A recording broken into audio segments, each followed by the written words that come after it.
자, 오늘 강의는 자료 해석 토픽 중 비율과 관련된 좀 심화된 개념에 대해서 이야기를 나눠볼 겁니다. 변화율, 배율, 지수, 전체값, 여사건, 전체 비등을 다룰 텐데 목차 먼저 볼게요. 자, 먼저 변화율의 개념에 대해서 다시 한번 짚어보려고 하고 그 다음에 증가율, 배율, 지수의 개념 및 관계를 알아보겠습니다.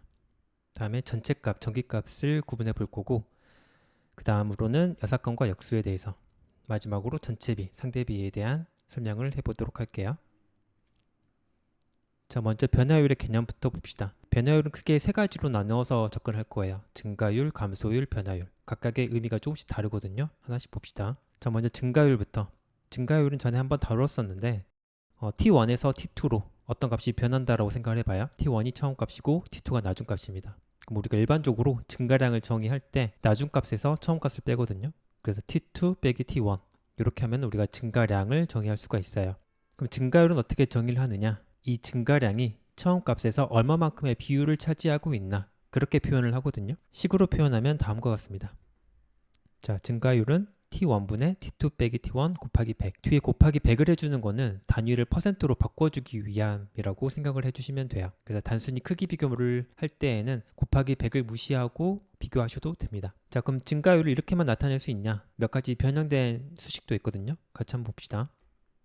T1분의 T2 빼기 1 이렇게 나타낼 수도 있겠죠. 이거 전체를 괄호로 묶어주고 곱하기 100을 해도 증가율을 계산할 수 있어요. 이 식을 또 변형할 수가 있는데 다음과 같이 T1분의 T2 곱하기 100 빼기 100 괄호를 풀어준 거죠. 이 세 가지 식 모두 동일한 값을 도출하게 됩니다. 그럼 어떨 때 어떤 식을 쓰는 게 좋냐? 일반적으로 분자에 해당하는 증가량을 계산하기 쉽다. 즉 증가량이 그렇게 크지 않다.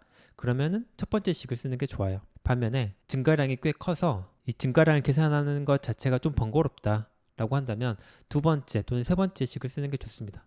즉 T1분의 T2 이따가 나올 배율이라고 할 수 있는데 배율을 먼저 계산한 뒤에 이 배율을 증가율로 바꾸는 그런 구조로 계산하시는 게 좀 더 쉬울 거예요. 자, 한 가지 참고하실 게 이 증가율의 경우는 T1과 T2 즉 처음 값과 나중 값을 비교했을 때 나중 값이 처음 값에 비해 큰 경우뿐만 아니라 작은 경우에도 증가율을 정의한 경우가 일반적이거든요. 그래서 만약에 나중 값이 처음 값보다 더 컸다라고 한다면은 증가율의 부호는 플러스가 될 거예요. 근데 반대로 T1보다 T2가 더 작다 그렇다고 한다면은 그 값은 음수가 될 겁니다. 증가율의 부호에 따라서 증가했다면은 플러스, 감소했다면 마이너스 이렇게 판단을 할 수 있거든요. 자, 그럼 두 번째 감소율은 어떤지 한번 봅시다. 자, 감소율도 똑같이 처음 값을 T1, 나중 값을 T2라고 하고 정의를 내려볼 거예요. 자, 그런데 이때는 앞서 본 증가율과는 다르게 나중 값이 처음 값보다 작은 경우에만 즉 감소한 경우에만 감소율을 정의를 합니다. 증가율의 경우에는 증가한 경우, 감소한 경우 둘 다 따질 수 있고 그리고 감소했을 때에는 마이너스 증가율 그런 의미로 정의하는 게 일반적인데 감소율의 경우는 마이너스 감소율 이런 거는 잘 정의하지 않아요. 관용적으로 감소율은 감소한 경우에 한해서만 정의를 한다. 그렇게 기억을 해두시면 됩니다. 자, 그렇다면 이번에는 감소량을 정의할 때에는 나중 값이 처음 값보다 작아졌기 때문에 양수로 정의하기 위해 처음 값에서 나중 값을 빼주는 방식으로 정의를 해줘요. 그래서 T1에서 T2를 빼준 그 값이 감소량이 됩니다. 아까 증가량은 T2에서 T1을 뺐죠. 그럼 감소율도 똑같아요. 이렇게 계산한 감소량이 처음 값에서 얼마만큼의 비율을 차지하고 있나 그렇게 정의한 게 감소율이거든요. 식으로 한번 볼게요. 자, 감소율은 T1분의 T1 빼기 T2 곱하기 100입니다. 앞서 봤듯이 곱하기 100은 단위를 퍼센트로 바꿔주기 위함이죠. 그리고 증가율과 비교했을 때 T1하고 T2 분자에 해당하는 T1하고 T2 위치가 바뀌었다는 것을 확인하실 수 있을 거예요. 자, 그리고 이 식을 추가로 또 변형을 해봅시다. 그러면 1-T1분의 T2 전체에 괄호 씌워주고 곱하기 100 이렇게 변형할 수도 있고 또는 100에서 T1분의 T2 곱하기 100을 빼준 식으로 정의할 수도 있을 거예요. 자, 그러면 이 세 가지 식은 어떨 때 쓰는 게 좋냐? 아까 증가율 따질 때랑 비슷하게 분자에 해당하는 감소량, 이 값을 계산하기 쉬운, 즉 감소량이 작을 때에는 첫 번째 식을 사용하는 게 편하실 거예요. 반면에 감소량이 좀 크다, 좀 계산하기 번거롭다 라고 하신다면 두 번째 또는 세 번째 식을 추천드립니다. 그래서 감소량이 클 때에는 마찬가지로 처음 값 대비 나중 값의 비율, 이따가 이걸 남은 비율이라고 정의를 할 텐데 그걸 먼저 계산하시고 그럼 100%에서 얼마를 빼줘야 이 값이 될 수 있을까? 그런 식으로 접근을 해보자는 거예요. 이번에는 변화율에 대해서 알아볼게요. 자, 변화율은 크게 두 가지로 나눠서도 볼 건데요. 첫 번째는 이 변화율이 표의 하나의 항목으로 제시된 경우를 볼 겁니다. 자, 똑같이 처음 값을 t1, 나중 값을 t2라고 할 거예요. 그리고 변화량은 t2에서 t1을 빼준, 즉 나중 값에서 처음 값을 빼준 값으로 정의를 합니다. 그리고 나서 이 변화량이 처음 값 대비 얼마만큼의 비율을 차지하고 있나, 그걸 이제 변화율로 정의를 하거든요. 자, 그럼 식으로 나타내면 어떻게 되느냐? 자, 변화율 t1분의 t2 빼기 t1 곱하기 100. 자, 그럼 이렇게 보시면은 앞서 우리가 정의했던 것 중에 증가율과 별 차이가 없다는 것을 확인하실 수 있죠. 이처럼 표의 항목으로 변화율이 제시되었을 때에는 그 의미가 실질적으로 증가율과 동일하다고 보시면 됩니다. 그래서 많은 경우 표의 항목으로 증가율이란 표현을 쓰긴 하지만 간혹 변화율이란 표현을 쓰면서 부호가 표기된 경우가 있거든요. 그러면 이거는 표의 항목으로 제시된 변화율이라는 개념이고 이거는 증가율과 별반 다를 게 없구나, 그렇게 이해를 해주시면 되죠. 그리고 앞서 살펴본 증가율 정의와 마찬가지로 초기 값보다 후기 값이 크면, 처음 값보다 나중 값이 크면 그 값은 양수가 되고 반대로 작으면 음수가 된다. 이건 확인하실 수 있을 겁니다. 자, 그럼 두 번째 개념으로 가볼게요. 자, 두 번째는 증가율과 감소율을 묶어서 부르는 용어로 변화율을 사용할 때가 있어요. 구체적으로 한번 봅시다. 자, 똑같이 t1에서 t2로 값이 변한다고 해봐요. 자, 이때 증가율과 감소율을 묶어서 본다라는 거는 변화량의 부호를 항상 양수로 유지한다라는 거거든요. 즉 t2에서 t1을 빼든 t1에서 t2를 빼든 절대값을 취해 준다는 겁니다. 그럼 항상 부호는 0 또는 양수가 나오잖아요. 그럼 변화량을 이렇게 정의를 내렸을 때 변화율은 처음 값 대비 이 변화량이 얼마만큼의 비율을 차지하나, 그렇게 정의를 내리겠죠. 식으로 살펴보면 다음과 같습니다. 자, 변화율은 t1분의 절대값 t2 빼기 t1 곱하기 100. 분수를 풀어주면은 절대값 기호 씌워주고 t1분의 t2 빼기 1 여기까지 계산한 다음에 곱하기 100 이렇게 계산할 수가 있겠죠. 다시 정리를 하자면 초기값 대비 후기값의 변화량, 이때의 변화량은 절대값으로 정의 내린다고 했어요. 이 변화량이 초기값에서 차지하는 비율, 이것을 우리가 변화율이라고 정의를 내려요. 그리고 이렇게 정의를 내리기 때문에 정의상 변화율은 대부분 양수입니다. 0 또는 양수가 되는 거죠. 그리고 나중에 나올 텐데 변화율의 대소를 비교할 때 주로 이 개념을 이용하기도 해요. 그래서 문제에서 변화율이 가장 큰 것, 작은 것 찾을 때에는 이 정의를 따라야 된다라는 것을 기억을 해두시면 됩니다. 자, 추가로 비율 간의 증가폭과 증가율을 계산하는 유령 구분해 볼게요. 자, 비율은 일반적으로 우리가 퍼센트 단위를 많이 쓰거든요. 그럼 어떤 비율에서 다른 비율로 그 값이 변화했을 때 그 변화한 정도를 우리가 어떻게 나타낼 수 있을까? 두 가지 방법이 있거든요. 그 두 가지 방법이 바로 증가폭을 이용하는 게 있고 증가율을 이용하는 게 있어요. 각각 좀 다른데 한번 비교해 봅시다. 우선 계산하는 방법이 달라요. 증가폭의 경우는 아까 우리 정의했던 증가량과 같은 의미거든요. 즉 비율 간의 차이, 뺄셈으로 바로 계산을 할 수가 있어요. 반면에 증가율은 우리 아까 봤던 증가율 정의 있었죠. 그 증가율의 정의를 그대로 따라갑니다. 분자는 증가폭으로, 분모는 처음 값으로, 그렇게 해서 계산을 해야지 비율 간의 증가율을 계산할 수 있는 거예요. 그리고 이 두 개념은 단위도 달라요.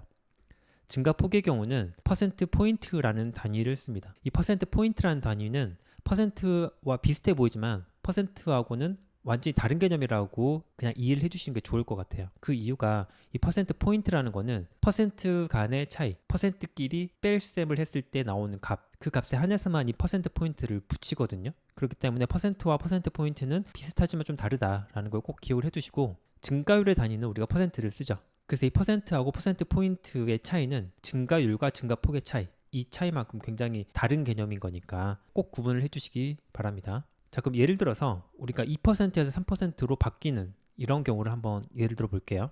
두 가지 방법으로 이 비율이 변화했음을 나타낼 수가 있어요. 첫 번째, 증가폭을 기준으로 나타낸다. 그럼 3에서 2를 빼주면 1이잖아요. 그럼 얘는 1%포인트 증가했구나, 이렇게 이야기를 할 수 있어요. 근데 우리가 흔히 2%에서 3% 증가한 거를 가지고 얘 1% 증가했네, 그렇게 이야기를 많이 하잖아요. 근데 그게 원칙적으로는 옳지 않은 표현이라는 겁니다. 퍼센트 단위를 썼다라는 거는 항상 증가율로 나타냈다라는 의미로 우리가 이해를 해야 돼요. 그럼 2%에서 3%로 얼마만큼의 비율로, 얼마만큼의 퍼센트로 변화했냐, 그때는 이제 증가율로 가야 되거든요.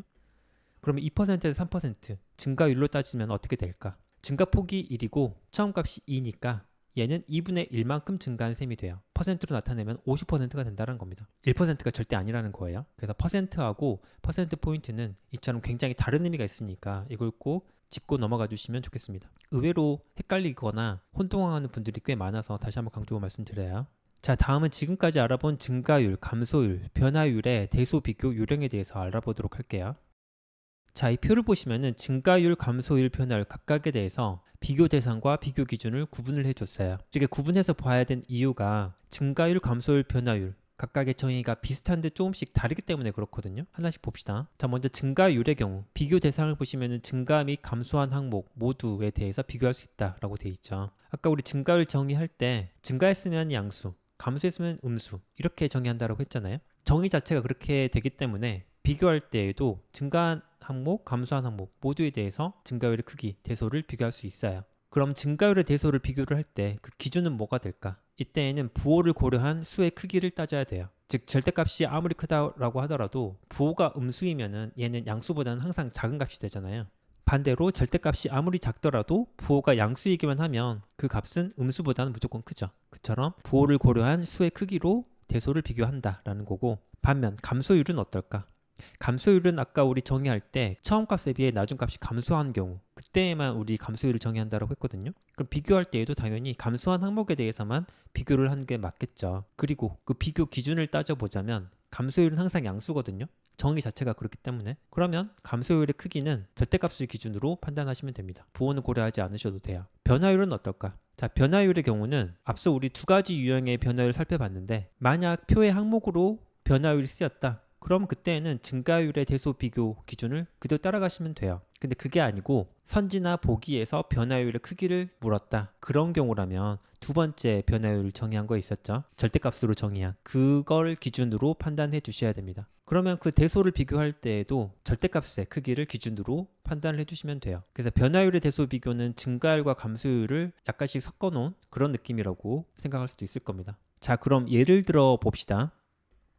자, 편의상 증가율이 마이너스 4%, 마이너스 2%, 3%, 5%로 주어진 경우를 한번 볼게요. 자, 이 경우 첫 번째 증가율의 크기를 비교한다라고 하면 가장 큰 값은 뭐고 가장 작은 값은 뭘까? 아까 증가율은 증가, 감소 모두 따지되 부호를 고려한 수의 크기로 따진다라고 했잖아요. 그렇다면 증가율 기준으로 놓고 보면 5%가 가장 크고 마이너스 4%가 가장 작을 거예요. 부호를 따지니까요. 반면 감소율의 경우는 어떨까? 감소율의 경우는 감소한 항목에 대해서만 판단해야 되죠. 즉 마이너스 4%랑 마이너스 2% 요거 두 개만 따져야 돼요. 그럼 그 중에서 절대값으로 따졌을 때 어떤 게 더 크냐? 마이너스 4%가 더 크잖아요. 그럼 이번에는 감소율을 따졌을 때는 마이너스 4% 이쪽이 감소율은 가장 크고 마이너스 2% 얘가 감소율이 가장 작다. 이렇게 판단하셔야 됩니다. 변화율은 어떨까? 변화율은 증가, 감소 모두 따지잖아요. 대신에 크기는 절대값을 기준으로 따지고, 그렇다면 변화율로 본다면 5%가 가장 크고 마이너스 2%가 가장 작아요. 절대값으로 따지면 마이너스 2%는 절대값이 2가 되니까 얘가 가장 작겠죠. 그래서 증가율, 감소율, 변화율 어떤 걸 기준으로 따지느냐에 따라서 답이 달라질 수 있으니 이 점은 좀 주의를 해주시면 좋겠어요. 자, 추가로 감소율을 좀 더 쉽게 비교하는 요령이 있거든요. 한번 봅시다. 자, 감소율 아까 어떻게 정의했냐면 이렇게 정의를 했었어요. t1분의 t1 빼기 t2 곱하기 100 또는 1 빼기 t1분의 t2 곱하기 100 이렇게 정의를 내렸었죠. 자, 그러면 감소율을 어떻게 우리가 비교할 수 있을까? 한번 이렇게 생각을 해보세요. 감소율이 커졌다라고 생각을 해봅시다. 즉 t1분의 t1-t2 곱하기 100 이게 커졌다라고 생각을 해봐요. 그러면 위에 나와 있는 식에서 두 번째 파트로 가봅시다. t1분의 t2에는 어떤 변화가 생기게 될까? 여기서 t1분의 t2는 처음 값 대비 나중 값의 비율이기 때문에 다른 의미로 남은 비율이라고 생각해 볼 수 있거든요. 즉 감소하고 얼마나 남았나 그걸 측정하는 용도로 남은 비율이라는 말을 쓸 수 있어요. 그럼 감소율이 크다라는 거는 그만큼 더 많이 감소한 거니까 남은 비율을 따지면은 남은 비율은 그만큼 작아질 거예요. 생각해 보면 자명하죠. 많이 감소한 만큼 그만큼 남은 건 적어질 테니까. 자, 한편으로 감소율과 남은 비율은 우리 이따가 볼 개념이긴 하는데 여사건 관계라고도 볼 수 있어요. 합쳤을 때 항상 100이 나오거든요. 자, 여기서 한 단계 더 나아가 봅시다. 즉 t1분의 t2가 남은 비율인데 얘를 한번 뒤집어 볼게요. 즉 역수로 보자는 건데 역수로 보면 어떻게 되느냐? 남은 비율이 작아지면 작아질수록, 즉 t1분의 t2가 작아지면 작아질수록 역수에 해당하는 t2분의 t1 이걸 우리가 역방향 배율이라고 정의를 할 거예요. 그 이유가 처음 값을 t1, 나중 값을 t2라고 정의를 했잖아요. 계속. 그럼 t1에서 t2 방향으로 가는 게 일반적인 방향인데 t2에서 t1으로 가는 거는 반대 방향으로 따지는 거다. 그래서 반대 방향으로 배율을 따져주는 그런 개념이라고 해서 역방향 배율이라는 표현을 쓸 겁니다. 자, 그러면 T1분의 T2가 낮아지면 낮아질수록, 작아지면 작아질수록 역수에 해당하는 T2분의 T1은 커지겠죠. 자, 그러면은 처음에 우리 따졌던 감소율과 관계를 따져봅시다. 감소율이 크다라는 거는 남은 비율은 작아지고 역방향 비율은 크다라는 것과 동일한 의미가 돼요. 그렇다면 우리가 감소율 크기를 비교를 할 때 역방향 배율로 따져도 되겠네, 그렇게 볼 수 있거든요. 때로는 감소율을 따지는 게 좀 번거롭고 불편할 때가 있어요. 차라리 나중값 대비 처음값 역방향 배율로 바꿔가지고 비교하는 게 좀 더 용이할 수 있습니다. 나중에 문제 푸실 때 참고해 보세요. 자, 지금부터는 증가율, 배율, 지수에 대해서 알아볼게요. 각각의 개념이 뭐고 어떤 관계가 있는지를 살펴보겠습니다. 자, 우선 증가율, 아까 우리 계속 봤었죠. T1분의 T2 빼기 1 곱하기 100 이렇게 정의한 식을 사용할게요. 증가율의 경우는 이걸 스몰 a%라고 정의를 내려보고, 배율에 대한 정의는 간단합니다. 즉 배율은 T1분의 T2 이렇게 정의를 내릴 수 있어요. 즉 처음값 대비 나중값의 비율, 이거를 특별히 배율이라는 표현을 쓰거든요. 자, 이 값을 라지 a라고 정의를 내려볼게요. 그 다음에 지수는 정의하는 게 여러 가지일 수 있는데 여기서는 전체 값을 100으로 하는 지수로 정의를 내려볼게요. 즉 T1분의 T2 곱하기 100 이렇게 정의를 내릴 수 있습니다. 이 값을 라지 t라고 해볼게요. 자, 그럼 이렇게 놓고 보면은 증가율, 배율, 지수 식들이 좀 비슷하게 생겼죠. 실제로도 그렇고. 그럼 얘네들끼리 서로 어떤 관계가 있을까? 한번 따져봅시다. 먼저 증가율하고 지수 간의 관계. 증가율하고 지수 그 두 식을 따져보시면은 100을 더하고 빼고 그 차이만 있거든요. 그래서 증가율을 지수로 만들어 주려면은 100을 더해 주시면 되고, 반대로 100을 기준으로 한 지수에서 증가율을 계산하고 싶다, 그럼 100을 빼주시면 돼요. 자, 이번에는 지수하고 배율 간의 관계를 따져봅시다. 자, 지수하고 배율 정의식을 살펴보시면은 100을 곱해줬는지 곱해주지 않았는지 그 차이만 있잖아요. 그래서 지수를 배율로 나타내주고 싶다, 그럼 100으로 나눠주시면 되고, 반대로 배율을 지수로 바꿔주고 싶다, 그럼 100을 곱해주시면 됩니다. 마지막으로 증가율하고 배율 간의 관계도 한번 보죠. 자, 증가율하고 배율 간의 관계 보시면 여기는 약간 복잡해 보일 수 있는데 그렇게 어렵지 않아요. 먼저 증가율을 배율로 바꿔주려면은 퍼센트로 나타내주기 위해 곱하기 100을 했던 이걸 없애주기 위해 먼저 100으로 나눠주고요. 그리고 난 다음에는 마이너스 1을 없애주기 위해서 1을 더해주시면 돼요. 즉 증가율을 배율로 바꿔주고 싶다, 100으로 일단 나누고 1을 더하자. 반대로 배율을 증가율로 나타낼 때는 어떻게 하면 될까? 우선 괄호 안을 보시면은 배율에서 1을 뺀 게 보이시죠? 즉 배율에서 1을 한번 빼주시고 거기다가 100을 곱해주시면은 증가율로 나타낼 수가 있어요. 예를 들어서 증가율이 50%다. 이 값을 배율로 나타내고 보고 싶다. 그럼 50을 100으로 나눠요. 그럼 0.5죠. 거기다가 1을 더해주면은 1.5가 되겠죠. 또는 100을 더한 뒤에 100으로 나눠도 상관없어요. 즉 50%에다가 100을 더하면 150이고 얘를 100으로 나눠주면 1.5가 되고, 이렇게 계산하셔도 되죠. 반면에 2배 증가했다. 그럼 증가율은 어떻게 될까? 그러면은 2에서 1을 빼주면 1이고 거기다 100을 곱해주면 100이니 그럼 증가율은 100%겠네. 계산할 수가 있을 겁니다. 자, 이 증가율, 배율, 지수는 이처럼 어느 하나를 다른 하나로 바꿀 수 있는 그런 관계가 있는데, 어떤 관계가 됐든지 간에 항상 비례 관계가 성립해요. 즉 증가율이 크다라는 거는 지수, 배율이 크다라는 의미이고, 반대로 지수가 크다 그럼 증가율, 배율도 커지게 되고, 배율이 크다 그럼 증가율, 지수도 커지게 돼요. 이 세 가지 개념은 항상 서로 비례 관계에 있으니 계산하기 편한 쪽으로 바꿔가지고 문제를 푸시면 됩니다. 자, 그럼 증가율, 배율과 관련된 여러 가지 표현들이 있는데 이 표현들의 차이점을 좀 구분을 좀 해볼게요. 자, 먼저 퍼센트부터. 우리가 A% 증가했다, 이 의미를 우리가 어떻게 이해를 해줘야 될까? 증가율, 배율 관련 표현들에서 우리가 문제가 되는 거는 조사가 생략되기 때문에 문제된 경우가 많거든요. 즉 이 A% 증가했다라는 의미를 A%만큼 증가했다라고 이해를 할 것인지, 증가한 결과 A%로 바뀌었다라는 건지 어떻게 해석할지에 따라 의미가 완전 달라지거든요. 지금부터 제가 말씀드린 거는 일반적으로 또는 관용적으로 쓰이는 그런 표현들을 정리를 해 드릴 거예요. 최근 기출에서는 좀 더 명확하게 구분하는 편이긴 하는데 그래도 참고를 알아두시면 좋겠습니다. 먼저 A% 증가, 즉 퍼센트가 단위로 쓰였을 때에는 어떻게 우리가 관용적으로 이해를 하느냐, A%만큼 증가했다 그렇게 이해를 해요. 즉 그만큼을 더한 값으로 바뀌었다. 기준값에 A%를 더한 만큼 증가했다. 이걸 뜻한다라는 겁니다. 그렇다면 A% 이상 증가했다라는 거는 또 어떤 의미냐? 여기도 마찬가지예요. A% 이상만큼 증가했다. 다른 말로 기준값에 A%를 더한 것 이상으로 증가했다. 그렇게 이해를 해주셔야 돼요. 그럼 반대로 퍼센트가 아닌 몇 배 증가했다. 그런 표현에서는 어떻게 되냐?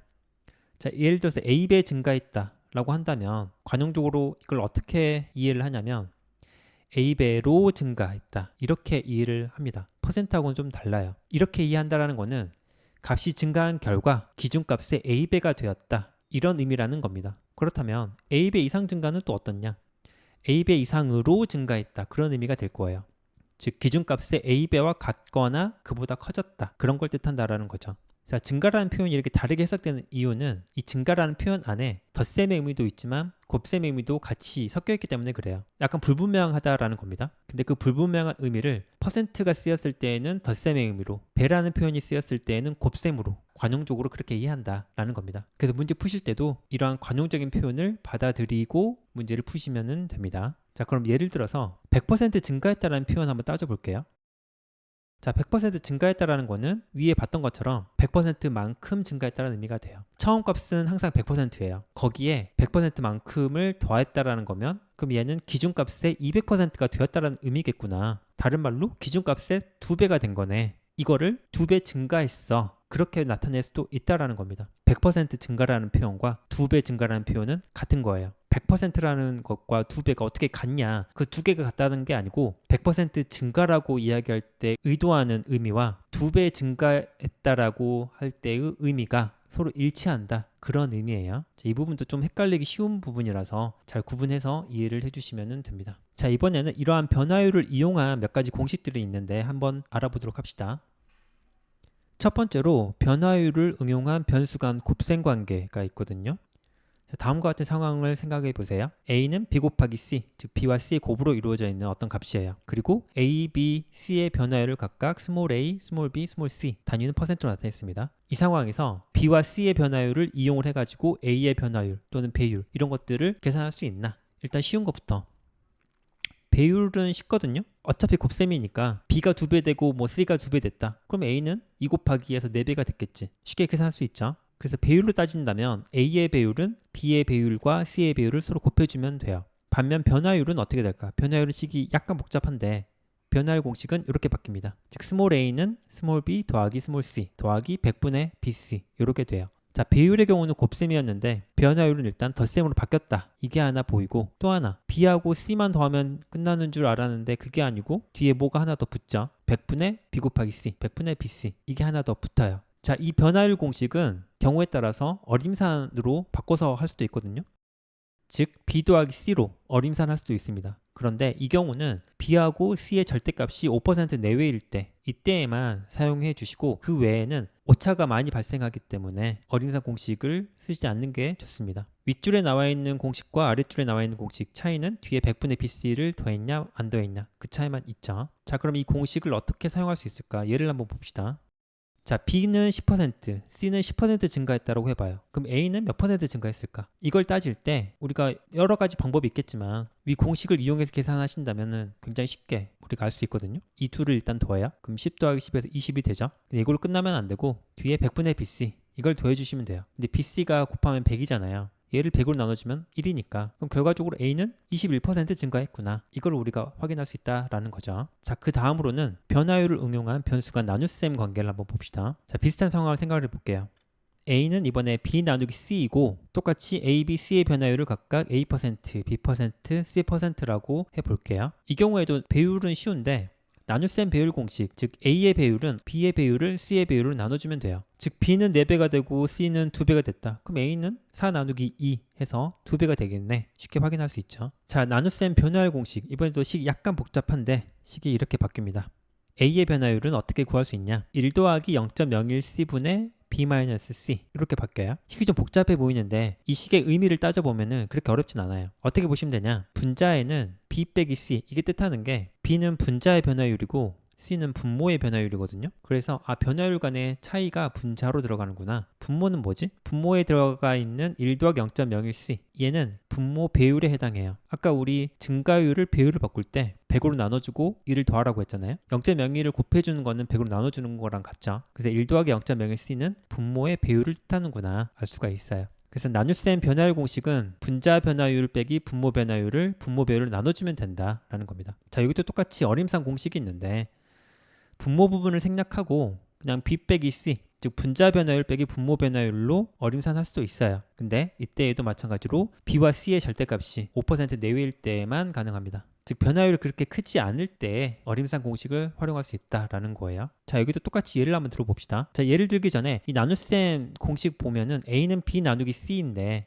양변에 C를 곱해주면은 그럼 A 곱하기 C는 B가 되잖아요. 그렇게 놓고 보면 앞서 본 거랑 구조는 비슷해요. 구조는 비슷해서 제가 이 예를 들 거거든요.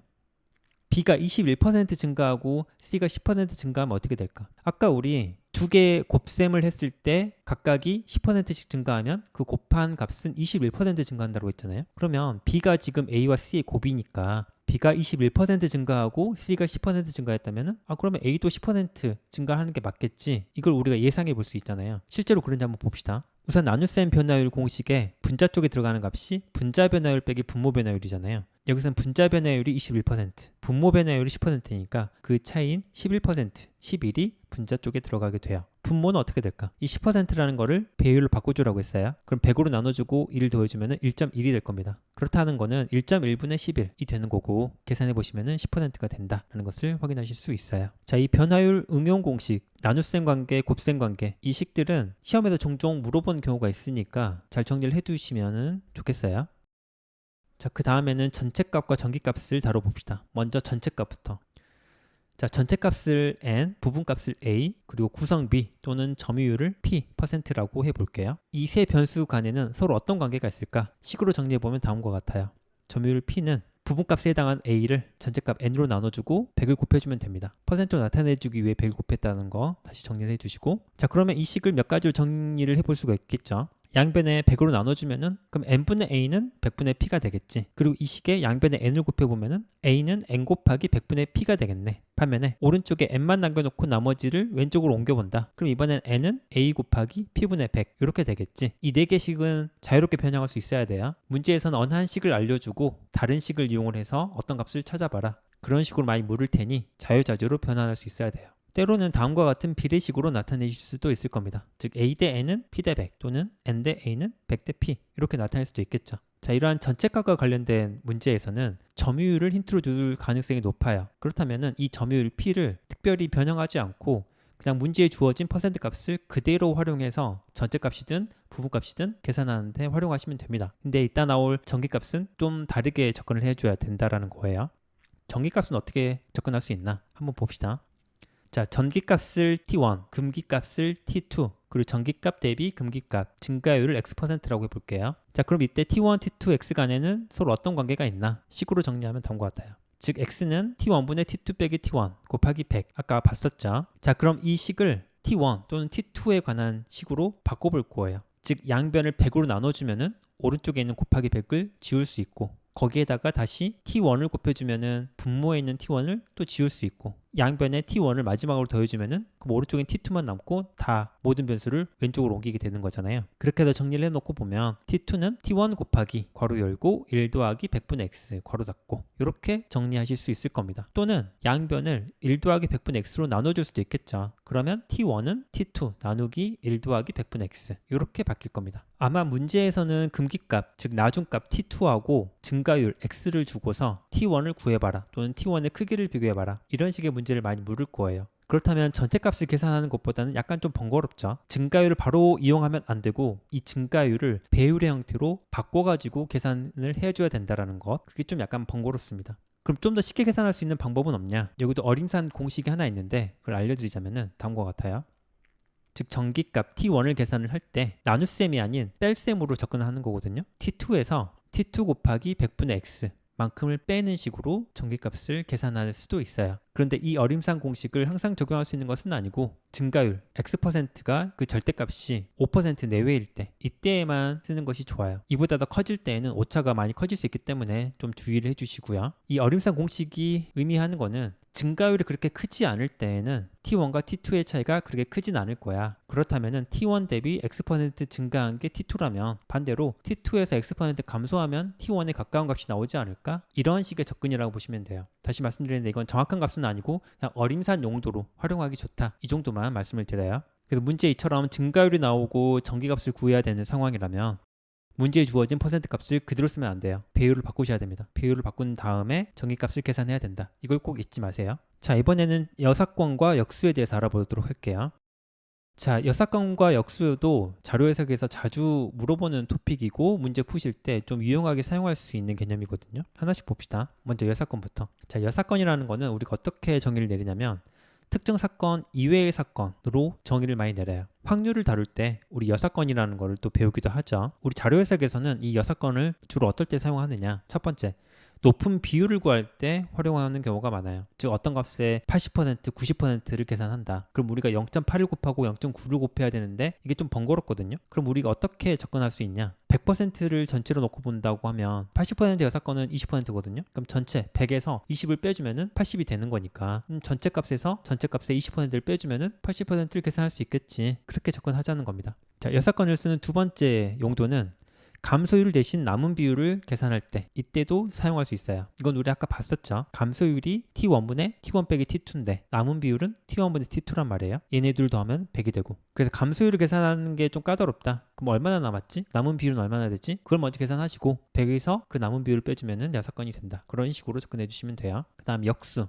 역수는 우리가 어떻게 정의를 하냐면 곱했을 때 1이 되는 수를 역수라고 하죠. 그래서 2의 역수는 뭐냐? 2분의 1이고 3의 역수는 3분의 1이고 그렇게 정의를 하는 겁니다. 이 역수는 주로 많이 쓰이는 게 나눗셈을 곱셈으로 전환할 때 역수를 많이 씁니다. 아무래도 나눗셈을 직접 하는 거는 좀 번거로운데 얘를 역수로 바꿔서 볼 수 있다면 좀 좋지 않을까라는 거예요. 대표적인 예로 2로 나눈다. 그거는 0.5를 곱하는 것과 같죠. 이처럼 어떤 값으로 나눈다라고 하는 거는 그 수에 대한 역수를 곱하는 것과 같다라는 의미로 이해를 해주시면 됩니다. 이 역수는 비율 대수 비교에도 활용할 수 있거든요. a분의 b를 구해야 되는 상황에서 우리가 시각적으로 보면은 아래쪽에 a가 오고 위쪽에 b가 오는 식으로 표가 구성되면 쉽게 판단할 수 있잖아요. 근데 분자랑 분모의 위치가 서로 바뀌어 있다. 시각적으로는 b분의 a를 판단하는 게 좀 더 쉽다. 그러면 역수를 이용해 볼 수 있는 거죠. 어떤 값이 크면 클수록 그 역수는 작아지게 되니까. 그런 식으로도 활용할 수 있으니 기억해 두시면 좋겠죠. 전체비와 상대비에 대해서도 알아보도록 할게요. 자, 이 개념은 우선 전체를 두 부분으로 나눌 수 있다는 것을 전제로 하고 생각을 해 주셔야 돼요. 이 두 부분으로 나눌 수 있다고 할 때 전체 또는 부분에 대한 비율을 우리가 전체비 또는 상대비라고 정의를 내립니다. 좀 더 구체적으로 보면 전체비라는 거는 말 그대로 전체에 대한 각 부분의 비중 또는 그것의 역수를 의미하고요. 상대비는 각 부분끼리의 상대적인 비중을 의미해요. 그렇게 놓고 본다면 전체비에는 n분의 a, n분의 b, a분의 n, b분의 n 이런 것들이 있을 것이고 상대비에는 a분의 b, b분의 a 이런 것들이 있을 겁니다. 자, 이 전체비 상대비는 이걸 몰라도 문제 푸는 데는 별 지장은 없거든요. 근데 이게 유용하게 사용되는 때가 있어요. 그때를 대비해서 알아두면 좋은 개념입니다. 그 전에 하나 알아둘 게 있는데 이 전체비하고 상대비는 서로 비례하는 관계가 있어요. 어떤 관계가 있냐? 분모 또는 분자가 같은 전체비와 상대비는 그 크기가 서로 비례해요. 예를 들어서 봅시다. 전체비 중에 n분의 a를 먼저 볼게요.